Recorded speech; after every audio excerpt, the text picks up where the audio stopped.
और देखिए इसी रास्ते से फिर वापसी उसी में आ गए। रास्ता तो देखा नहीं था, हम सीधे चले आए जंगल की ओर और जंगल में इधर आके भटक गए। स्वागत है हमारे एक और वीडियो में। तो कैसे हो आप? आज आप लोगों को लेकर आए हैं चित्रकूट की घनघोर बीगल जंगल में।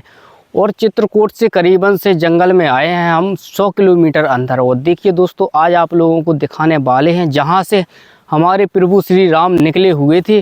तो उसी रास्ते में अभी हम फ़िलहाल खड़े हैं और अभी दिखाते हैं आप लोगों को ऐसे कंद मूल फल और काफ़ी फल ऐसे भगवान ने खाए हुए हैं, जिन फलों को आज हम आप लोगों को दिखाने वाले हैं। तो देखिए, आइए हमारे साथ दोस्तों। तो देखिए यहाँ पर जो ऐसे फल लगे हुए हैं जिन्हें भगवान प्रभु श्री राम खाया करते थे, वो इसी जंगल में कई ऋषि मुनि तपस्या कर रहे हैं। और जंगल में डग-डग पर ऋषि मुनि आप लोगों को मिलेंगे। दोस्तों देखिए, हमारे इधर भी लगे हुए हैं कुछ कंदमूल फल। ये पहाड़ी जड़ी बूटियां हैं दोस्तों, इन्हें खाने से कई लाखों प्रकार की बीमारियां ख़त्म हो जाती हैं। तो देखिए इस प्रकार से ये फल हैं, काफ़ी मीठे हैं और बहुत ही अच्छे हैं और स्वादिष्ट हैं। देखिए दोस्तों, ये फल हैं, इन्हें खा कर देखते हैं। आइए आप लोगों को और दिखाते हैं।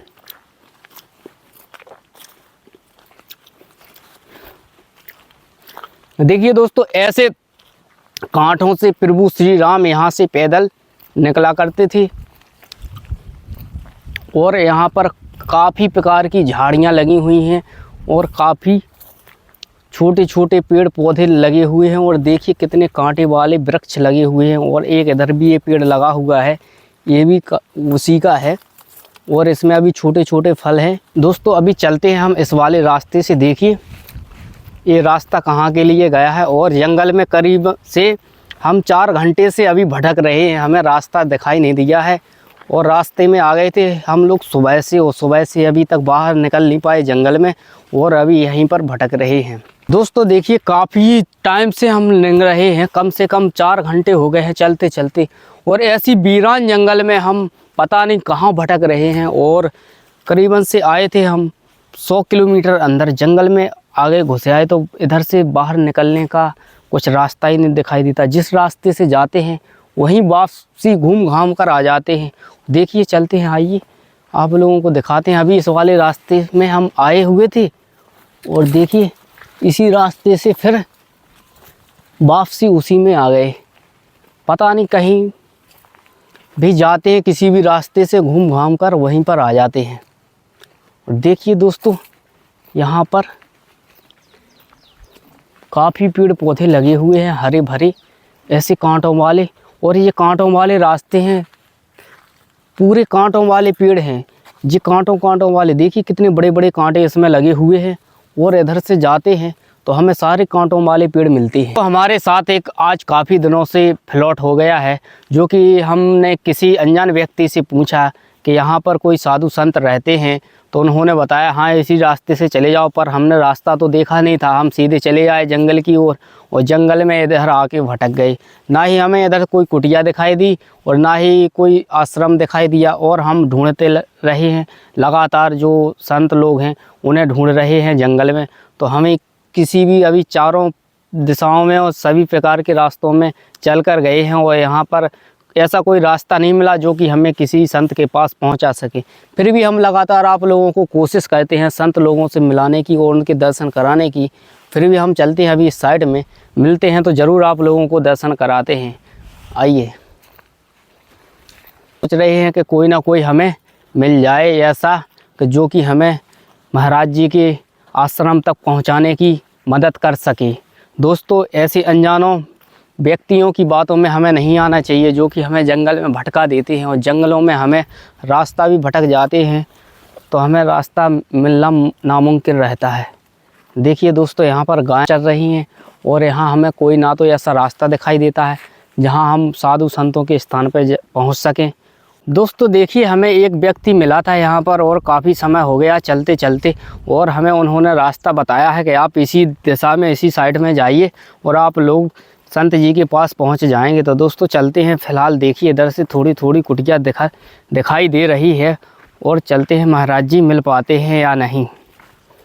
दोस्तों इधर से हमें देखिए महाराज जी की कुटिया थोड़ी थोड़ी दिखाई देने लगी है और लेकर आप लोगों को चलते हैं महाराज जी की कुटिया के पास। दोस्तों महाराज जी की जो कुटिया है वो बीहड़ पहाड़ों के जंगलों में है। देखिए चारों तरफ से पहाड़ों के दृश्य हमें कुछ इस प्रकार से दिखाई देते हैं, इतना भारी जंगल। दोस्तों महाराज जी की कुटिया के पास कुछ साफ सुथरा है, कुछ महाराज जी की कुटिया का दृश्य कुछ इस प्रकार से दिखाई देता है। और देखिए महाराज जी अभी अभी बाहर निकले हुए हैं और महाराज जी से मैंने प्रणाम किया और महाराज जी का देखिए चूल्हा अभी जल रहा है। महाराज जी की भोजन प्रसादी की तैयारी लग रही है। महाराज जी से पूछा गया महाराज जी ठाकुर जी को भोग काहे का लगाएंगे आज, तो महाराज जी बोले दाल टिक्कड़ और चावल से ही लगाएंगे भोग। तो मैंने सारा सामान जो है बाबा जी को दे दिया। और देखिए महाराज जी की इधर दाल भी उफलाने लगी थी। और महाराज जी से जब मैंने पूछा महाराज जी इतनी बीहड़ घनघोर जंगल में कैसे रह लेते हो और अपनी भोजन पानी की व्यवस्था कैसे हो जाती है, तो महाराज जी कहने लगे कि सब ठाकुर जी भेज देते हैं कृपा से। जब मैंने महाराज जी से पूछा कि महाराज जी आपको वैराग्य कैसे उत्पन्न हो गया, तो महाराज जी बोलने लगे कि हम साधु खुशी से ही बन चुके थे। महाराज जी से मैंने पूछा कि महाराज जी पहले क्या करते हो, तो महाराज जी ने बताया कि पहले हम कुश्ती करते थे और इसके बाद में कुश्ती करते करते और हमारा मन ने बोला कि अब हम साधु बनना है, तो फिर आ गए और भगवान की भक्ति करने लगे। दोस्तों आप लोगों को लेकर चलते हैं महाराज जी की कुटिया का अंदर का दृश्य दिखाते हैं। तो देखिए दोस्तों महाराज जी की कुटिया कुछ अंदर से इस प्रकार से है। यहाँ पर महाराज जी लेटते हैं और यहाँ पर सूखी लकड़ियाँ भी रखे हुए हैं और देखिए यहाँ पर खाने पीने बनाने का सामान भी रखा हुआ है। तो महाराज जी से पूछा कि महाराज जी यहाँ पर सूर्या प्लेट लगी हुई है आपकी और जलती नहीं है, तो महाराज जी ने बताया कि उसकी जो बैटरी है वो चोर ले गए हैं चुरा करके। और देखिए महाराज जी इधर से लकड़ियाँ कुछ उठा रहे हैं और अभी लकड़ियाँ कम पड़ रही हैं, तो महाराज जी कुछ पतली लकड़ियाँ अभी चूल्हे में लगाएंगे। और महाराज जी से मैंने पूछा कि महाराज जी लकड़ियाँ लेने के लिए अब देखिए दोस्तों महाराज जी की जंगली दाल कुछ इस प्रकार से बन रही है और काफ़ी स्वादिष्ट दाल बनती है चूल्हे पर। तो देखिए महाराज जी अभी दाल का छौंका लगाएंगे। देखिए दोस्तों महाराज जी ने अभी दाल का छौंका लगा दिया है। अब दाल बहुत ही स्वादिष्ट और मीठी बन चुकी है। देखिए अभी पककर तैयार हो गई है महाराज जी की दाल कुछ इस प्रकार से। देखिए कलर कितना अच्छा हो गया है महाराज जी की दाल का। दाल बनके तैयार हो चुकी है महाराज जी की। दोस्तों देखिए अब महाराज जी आटा लगाएंगे और आटा लगाकर टिक्कड़ बनाएंगे। तो अभी आटा लगा रहे हैं महाराज जी और देखिए तब तक दाल को पकने देते हैं। दोस्तों मैंने पूछा महाराज जी से महाराज जी दिन में एक बार भोजन करते हो या दो बार, तो महाराज जी बोले नहीं सुबह के समय करते हैं हम, दोपहरी में खाना खाते हैं और शाम को नहीं खाते हैं।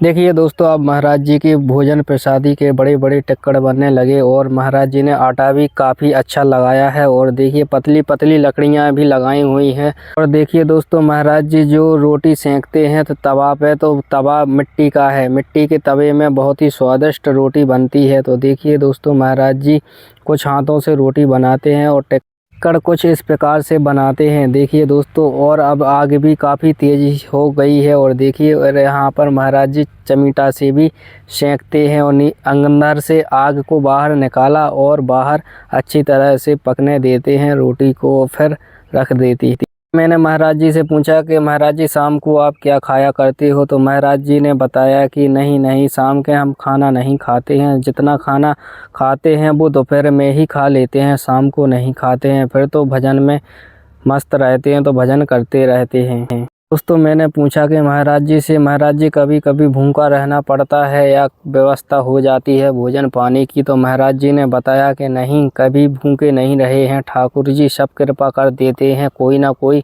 आता रहता है तो हमारी भोजन प्रसादी की व्यवस्था होती रहती है आसानी से। मैंने महाराज जी से पूछा कि महाराज जी आप कितने बजे सुबह जग जाते हो, तो महाराज जी बताने लगे कि हम तो 4 बजे जग जाते हैं और 4 बजे से ही जग कर और स्नान ध्यान करके और भजन करने लगते हैं और पूरे दिन भजन ही करते रहते हैं। और सुबह पहले व्यायाम करते हैं 1 घंटा और 1 घंटा व्यायाम करने के बाद में फिर स्नान करने के लिए जाते हैं। तो देखिए दोस्तों महाराज जी के टिक्कड़ बन के तैयार हो चुके थे और अब महाराज जी थाली लगा रहे हैं भोजन प्रसादी की और सबसे पहले भोजन लगाएंगे ठाकुर जी को। तो देखिए महाराज जी ने कटोरी में चावल रख लिए हैं और उसी में दाल डाल ली है और उसी में रोटी रख ली है और अब महाराज जी सबसे पहले ठाकुर जी को भोग लगाएंगे। इसके बाद में महाराज जी देखिए दोस्तों, महाराज जी चूल्हे में भी भोग लगाते हैं, अग्नि माता को देते हैं सबसे पहले चिटकी। देखिए इस प्रकार से भोग लगाते हैं महाराज जी और फिर पाएंगे। तो हमारा ये वीडियो आप लोगों को कैसा लगा है, अच्छा लगा हो तो उसे लाइक कर देना और चैनल को कर लेना सब्सक्राइब। ऐसे ही वीडियो आपके लिए हम लाते रहेंगे।